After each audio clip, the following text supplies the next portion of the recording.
반갑습니다. 말씀으로 하루를 여는 주님의 백성들을 예수님의 이름으로 축복합니다. 2022년 12월 20일 화요일 오늘 주신 말씀은 요한일서 2장 1절부터 11절까지입니다. 나의 자녀들아, 내가 이것을 너희에게 쓰면 너희로 죄를 범하지 않게 하려 함이라. 만일 누가 죄를 범하여도 아버지 앞에서 우리에게 대언자가 있으니 곧 의로우신 예수 그리스도시라. 그는 우리 죄를 위한 화목제물이니 우리만 위할 뿐 아니요 온 세상의 죄를 위하심이라. 우리가 그의 계명을 지키면 이로써 우리가 그를 아는 줄로 알 것이요 그를 아노라 하고 그의 계명을 지키지 아니하는 자는 거짓말하는 자요 진리가 그 속에 있지 아니하되 누구든지 그의 말씀을 지키는 자는 하나님의 사랑이 참으로 그 속에서 온전하게 되었나니 이로써 우리가 그의 안에 있는 줄을 아노라. 그의 안에 산다고 하는 자는 그가 행하시는 대로 자기도 행할지니라. 사랑하는 자들아, 내가 새 계명을 너희에게 쓰는 것이 아니라 너희가 처음부터 가진 옛 계명이니 이 옛 계명은 너희가 들은 바 말씀이거니와 다시 내가 너희에게 새 계명을 쓰노니 그에게와 너희에게도 참된 것이라. 이는 어둠이 지나가고 참 빛이 벌써 비침이니라. 빛 가운데 있다 하면서 그 형제를 미워하는 자는 지금까지 어둠에 있는 자요 그의 형제를 사랑하는 자는 빛 가운데 거하여 자기 속에 거리낌이 없으나 그의 형제를 미워하는 자는 어둠에 있고 또 어둠에 행하며 갈 곳을 알지 못하나니 이는 그 어둠이 그의 눈을 멀게 하였습니다. 아멘. 하나님은 우리를 사랑하시는 아버지이십니다. 사랑하시되 자신의 생명을 버리시기까지 사랑하시는 참 사랑의 아버지 하나님. 하나님 아버지의 그 사랑 때문에 우리가 서 있을 수 있고요. 살아갈 수 있음을 고백합니다. 하나님은 우리의 존재 이유, 생명의 근원이십니다. 하나님은 참으로 도움 주시는 분이십니다. 도움을 주시되 생명의 하나님은요. 우리에게 생명의 도움을 주시더라는 거예요. 우리를 살려주시고 생명을 주시되 더 풍성하게 하는 방향성 안에서의 도움을 주시더라는 거예요. 죄의 시작은 사망이라고 했죠. 이것은요. 하나님께서 온 우주를 창조하셨을 때 정해두신 법입니다. 하나님은 자신이 정하신 법이라 할지라도요 반드시 지키시는 분, 공의의 하나님이십니다. 자신이 이제 권력을 가졌다라고 해서 불법을 저지르면서도 자신 및 가족, 그리고 이제 자기 사람들에게는 무죄를 선언하는 자들, 유권 무죄, 무권 유죄, 즉 권력이 있는 자는 무죄, 권력이 없는 자는 유죄라는 식으로 권력과 법을 오용하는 자들과는 전혀 차원이 다르시더라는 겁니다. 이런 이유로 더욱 우리가 우리 하나님을 신뢰할 수 있는 것이겠죠. 아무튼 이제 죄의 삭은 사망이기 때문에 우리를 사랑하시고 우리에게 생명을 주시기 원하시는 하나님은요 우리가 죄를 저지르지 않도록 보호하시고 지키세요. 말씀을 통해서 미리 알려주시는 겁니다. 생명의 길을 알려주시고 죄가 무엇인지를 알려주심으로써 우리를 지키시고 보호하시는 겁니다. 이런 식으로 우리의 생명을 지켜주시기 때문에 하나님의 말씀이 생명인 거죠. 생명의 말씀이라고 하는 겁니다.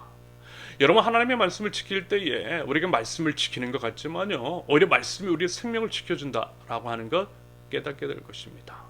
더불어 우리 자신의 생명을 지켜주시되 우리뿐만이 아니라 우리를 둘러싼 모든 이웃, 사람을 넘어서 자연 생태계까지도 지켜주시는 생명의 주님이시더라는 겁니다.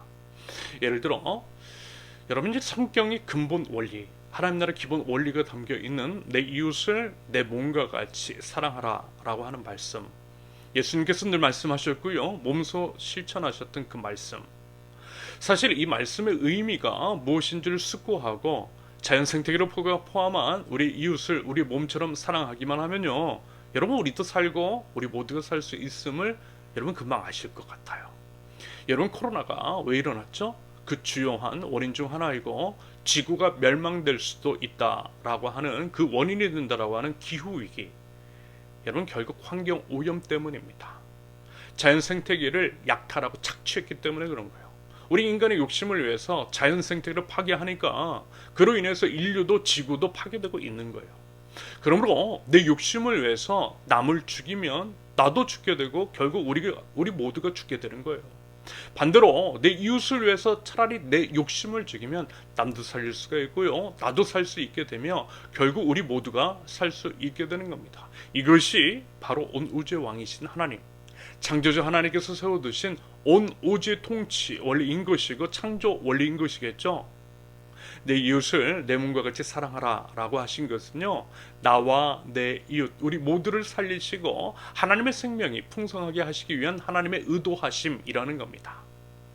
더불어 이런 이유로요, 오늘 본문 7절 이하에서 기록되어 있는데요, 형제를 사랑하는 것이 우리 주 예수 그리스도께서 주신 새로운 계명, 업데이트된 하나님의 말씀, 하나님의 명령인데, 그것이 전혀 새로운 것이라기보다는 옛날부터 들었던 말씀이라는 겁니다.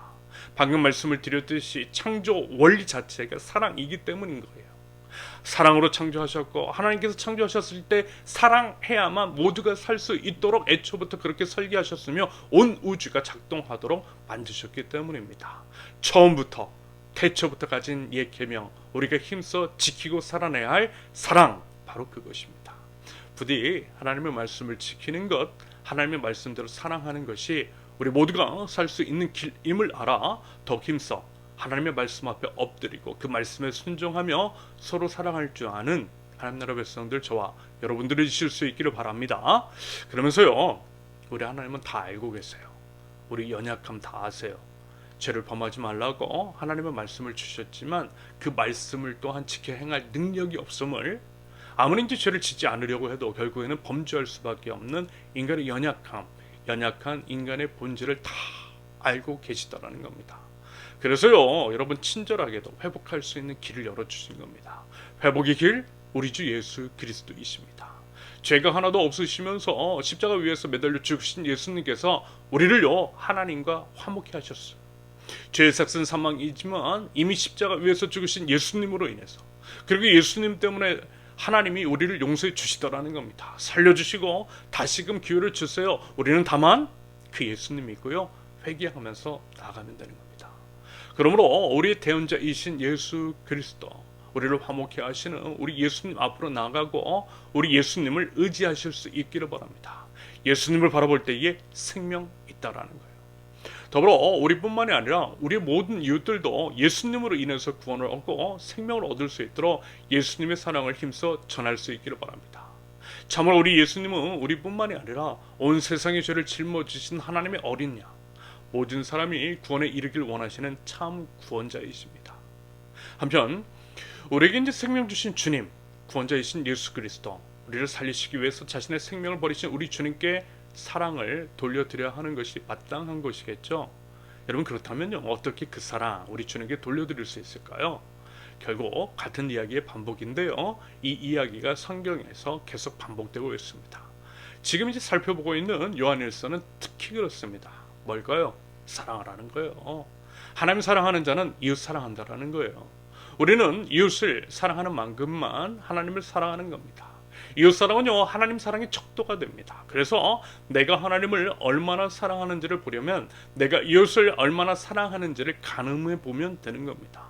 말하자면 이 인식이 있어야 하는 것이고요, 만약에 이러한 인식이 있다면 이웃에 대한 태도가 당연히 달라질 수밖에 없을 겁니다.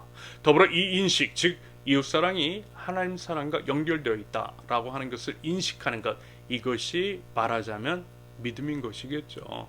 믿음이 있는 사람은 이웃을 바라볼 때 사랑의 관점으로 바라본다라는 겁니다.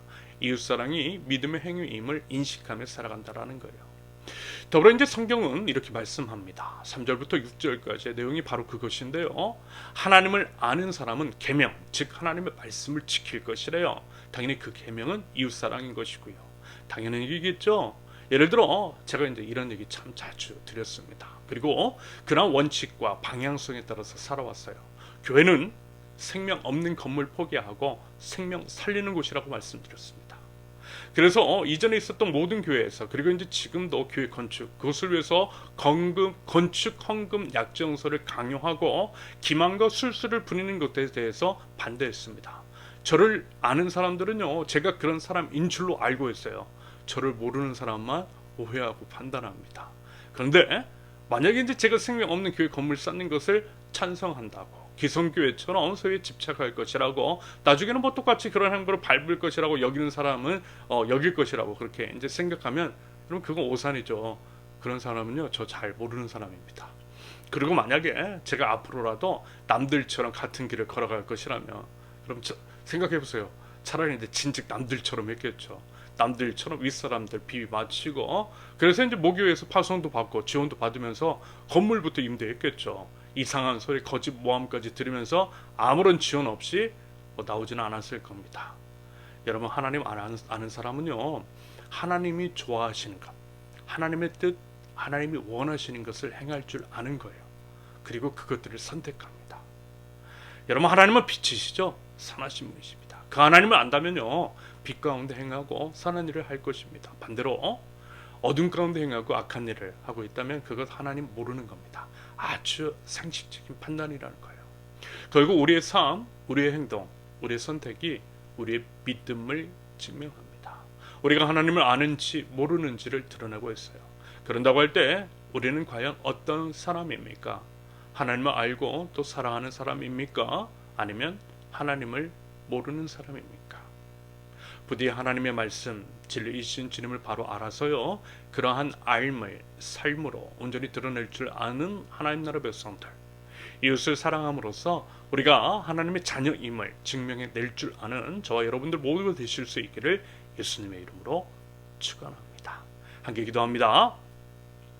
하나님은 생명이십니다. 하나님의 말씀을 따라 행하는 것이 저희가 살 길이요 모두가 사는 길임을 이 시간 믿음으로 고백합니다. 하지만 하나님, 저는 하나님의 말씀대로 살아갈 힘과 능력이 없습니다. 연약하고 부족한 저희를 불쌍히 여겨주시고 하나님 도움 주셔서 생명의 길로 인도하여 주시옵소서. 하나님의 말씀을 지킬 수 있도록 하나님 연약한 저희를 붙들어 주시옵소서. 생명을 주시어 저희를 사랑하신 주님을 따라서 저희도 생명과 같은 것들을 이웃에게 기꺼이 흘려보낼 줄 아는 믿음과 사랑을 허락하여 주옵소서.